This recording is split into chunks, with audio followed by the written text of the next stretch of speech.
Здравейте, аз съм Маргарита Петкова от марката за чиста храна и за хората с страст към градинарстването ще ви покажем метода, който на нас ни помогна до голяма степен ефективно да се справиме с възрастните на златката.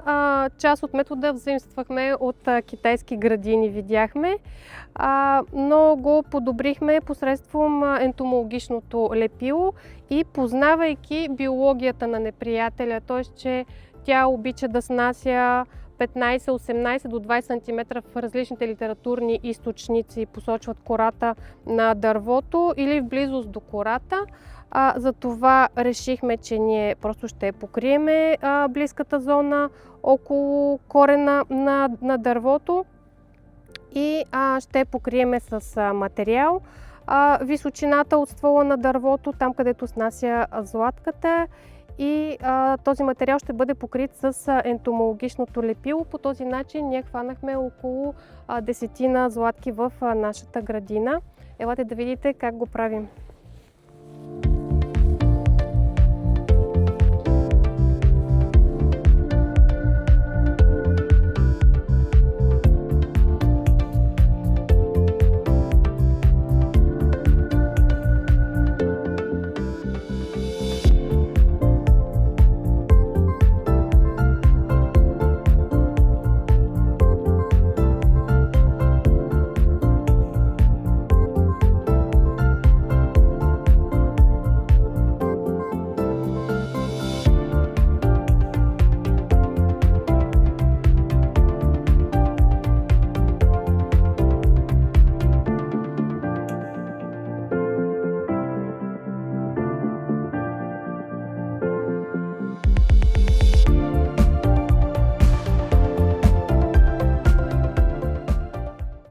Както казах, този метод е подходящ за домашни градини. За производствени градини е прекалено трудоемък.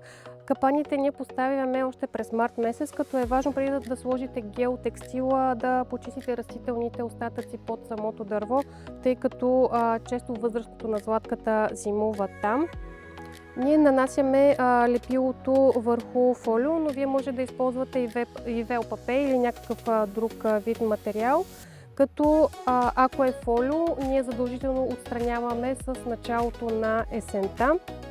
Важно за ентомологичното лепило е да бъде нанесено по цялата обиколка на ствола. За нас това беше изключително работещ капан. Хванахме немалък брой възрастно на златка по този начин, като през сезона няколко пъти опреснявахме, като нанасяхме допълнително ентомологично лепило върху самото фолио. Също така ентомологичното лепило може да нанасяте непосредствено и върху кората на дървото. При семковите видове ние го нанасяме директно, като то ни дава точна и ясна прогноза и сигнализация за различните видове неприятели, които са вече активни в сезон, както и за различните видове плодови черви. Това беше всичко от нас. Успешно градинарстване!